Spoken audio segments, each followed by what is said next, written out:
Hey guys, Habib here. If you're seeing me for the first time, I'm a second year medical student studying in Diamond Harbour Government Medical College, India. Welcome to the first episode of Troubleshooter series.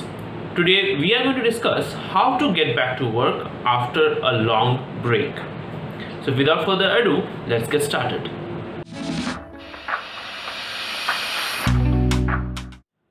So for the sake of this video and keep it quantitative, we will consider any discontinuity in studies for more than 5 days as a long break. Fine. Now before we get deeper into this topic, let's take two cases of Mickey and Mike. Case 1, Mickey. Mickey is a student or creator and he had been working hard for his semester exams. After the exams got over, he planned to take a break for 7 days. We will call this an intended break. Understand that this is his semester exam and not his year-end exam. Case 2 of Mike. Mike is also a student or creator and one day he slacked off from studies for 7 days, maybe due to a bad fever or some work or just out of sheer lack of motivation to do any studies. We will call this an unintended break. Now, what is the reason we decided to divide these two cases in separate categories? The reason is they both have a different set of conditions for themselves now.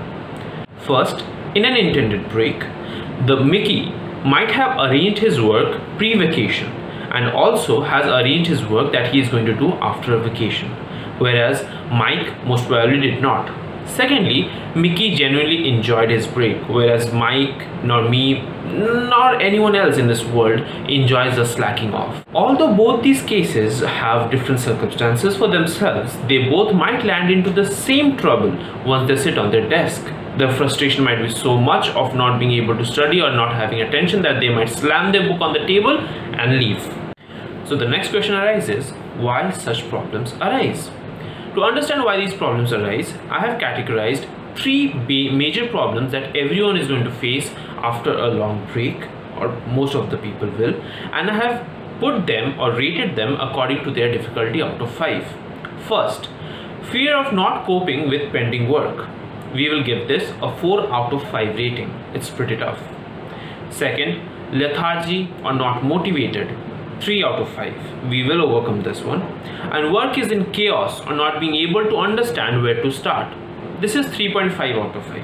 Now to understand how to tackle such situations, we have to understand why do these problems arise. First, fear of not coping up. Fear of not coping up or fear of failure is a very real feeling that builds up a negative anxiety. The fear can be so crippling at times. You will leave your work midway and get up and you'll do something that is much less productive but is far less stressful, like playing a video game, watching a movie, binge watching some shows or animes, or just scrolling through your Facebook or Instagram, whatever you like to use. Now why this thing happened? The root cause of this thing happening is because let's say we don't actually measure success according to a thing that you're achieving. Rather, we understand success as a method of avoiding failure. So now the fear of failure is crippling enough because you're fearing that if you don't succeed, you're just going to fail. Instead, if it was just an achievement, we might have thought something else.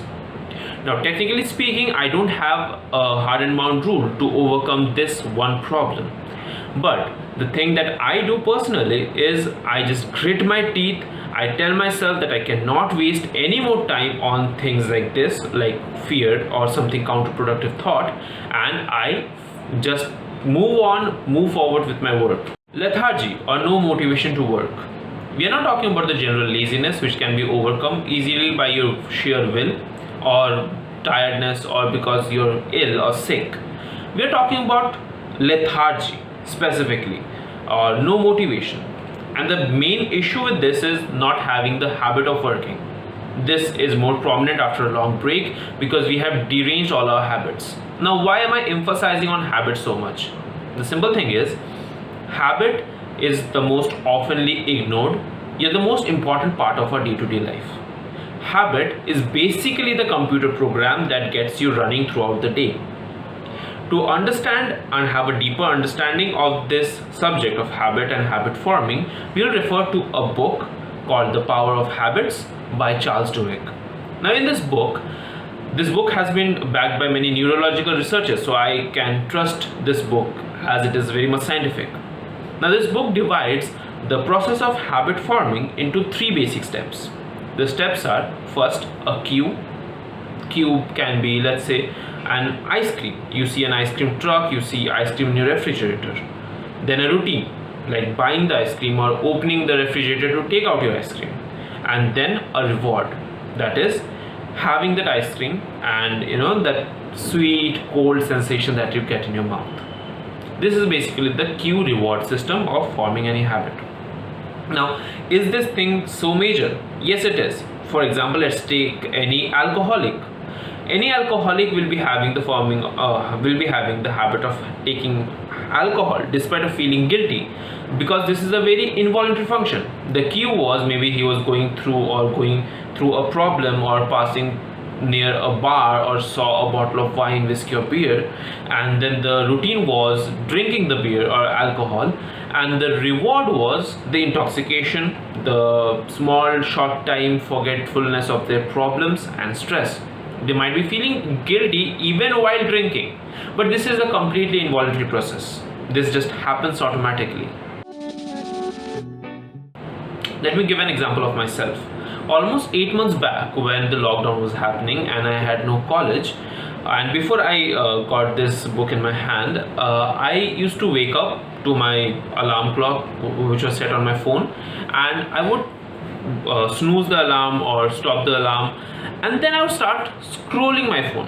Why this happened? Simple thing was, my habit was completely deranged because I had no college, I had no positive anxiety that was making me run behind my schedule, and I had a phone which was my cue. My routine was scrolling a phone, and the reward was shots of dopamine getting into my brain. Was this very harmful for my productivity? Hell yes, because in the early morning I'm having so much dopamine that low dopamine work feels boring. So I won't be feeling like to work. So I will not feel motivated to work because there is no apparent reward in books, which is not in a phone, because phone is going to give you more dopamine. And then my entire day is gone, and one day in a medical student's life is a pretty big deal. So how did we overcome this problem? After understanding this book, I started putting my habit into these 3 stages. I understood that cue was my phone, the routine was scrolling through the phone, and the reward was my dopamine. Understanding that what these steps are made up of, we can always change them. This is pretty much hackable. So what can we hack? We cannot simply remove the cue in this case, because cell phone is an important part of our day-to-day life, especially given the conditions. We have to either check our alarm, we have to check our online classes, we have to check appointments, we have to see our Google Calendar. There are many things that we need to do, and we cannot just remove our phone somewhere else. Fine enough. So what can we do? We can change the routine. Simple as that. Now I changed my routine by removing all the apps that were distracting, like Facebook, Instagram, Reddit and Netflix, from my home screen. I did not uninstall them, I just removed them from my home screen and put some useful apps in my home screen, like my to-do list, some MCQ apps, my Anki, and also some PDFs that I could read. Now when I wake up, definitely my cue was that I have to see my phone, because I had apparently have touched my phone, that magical thing has happened. Now my routine was that I just opened the app, even subconsciously, the first app that I saw in front of my eyes. It was probably my to-do list or my MCQ app. So what happened is, in the early morning I either solved 20 questions, or I went through my to-do list and understood what I have to do for the entire day. Why will I do it? I mean, I have no reward. I had a reward for scrolling through phone. I don't have a reward for this. The simple thing is, we have a huge reward here. The burst of confidence you get after solving 20 questions early in the morning, or the energy you feel to be productive after you have seen your to-do list and understanding what you want to achieve from your day, is a big boost up for your entire day, and you do become productive after this. So, and the reward is simply the confidence and the good feeling, the feeling that you're feeling proud of yourself. And trust me, that's a very intoxicating feeling. We can change any bad habit. That can be drinking, that can be show, and I won't suggest going through a drug addiction through this method, because definitely it has developed some clinical conditions. So please consult a doctor if you're trying to get over the habit of drug addiction. Huge load of work is totally in chaos or unable to understand how to get started. Day where they were supposed to be apparently productive, before that day they will get into their mind that I'll complete that entire syllabus, I'll complete that entire pending work, I'll complete that entire thing in one day, I'll complete an entire syllabus in a week. Apparently stupid, it is also very much counterproductive. Why? Let's say you have planned that you, because of your 7 days slacking off, you have a 7 days pending work and you are going to complete it in a single day. Now, what will happen? First, you will not be able to complete it, definitely. And secondly, what will happen is that as you did not have any apparent goal, even if you had studied for 7-8 hours, which is very rare to be frank after a long break, even if you study for 7-8 hours, in your sense, you have not achieved any goal. By the end of the day, you will feel disappointed because you have no victory according to yourself, and you will have a negative anxiety.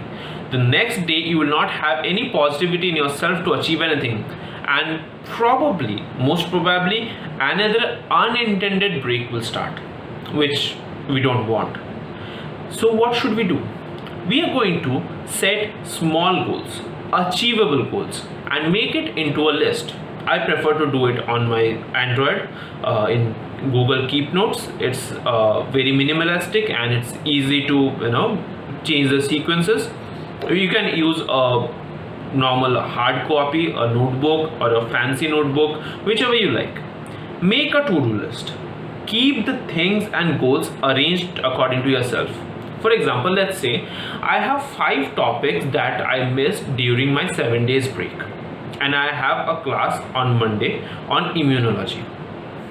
Now I have let's say immunity, streptococcus, staphylococcus, necrosis, and apoptosis. These 5 were the topics that I was supposed to read.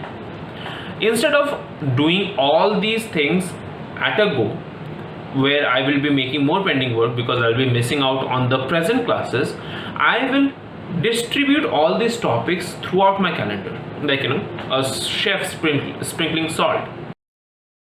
How we are going to work? Let's say first is our immunity class. We are going to study about autoimmune diseases in my class lecture. So what should I do? I will study immunology before that. Now immunology was my pending work. I had to study it. I studied it. Now I have a deeper understanding of immune system, and to understand autoimmune disease, which was very necessary, it will be much easier for me. So the reading time for autoimmune disease that night itself will be reduced, and I can maybe push in some more work. So, and this is how, if you have a plan in your brain that what you're going to work with, what you want to study, it's always easier to crumple stuffs up or to expand stuffs and understand how to work. Also keep in mind that keep an achievable goal. Don't keep like you're going to read an entire chapter in a single day if the chapter consists of 70-80 pages. It usually doesn't happen. Even if you can study 70-80 pages, you will lose the depth of the subject. Always keep an achievable goal. For me, like I can study 10 to 12 pages in 1 hour. So for me, if I am going to give 2 hours to one subject, I will not keep more than 24 pages, that is half of the chapter. I've come to the conclusion of a video, but before concluding completely, I just want to say one thing. I can bring you many scientific tips and scientific stuff that in this channel, which I will in near future, but the single most important thing that will always matter is your hard will. If you don't have the will to work, no YouTube video can ever encourage you to do anything. I have no control over those things. My videos and my scientific tips will only work if you have the will to apply these things on your day-to-day life. For more content related to productivity tips, medical mysteries, and many other small vlogs and stuff, and medical school life, stay tuned to this channel. Don't forget to subscribe. If you like this video, definitely like it, and if you have any queries, please comment in the comment section down below and I'll be happy to answer. Thank you.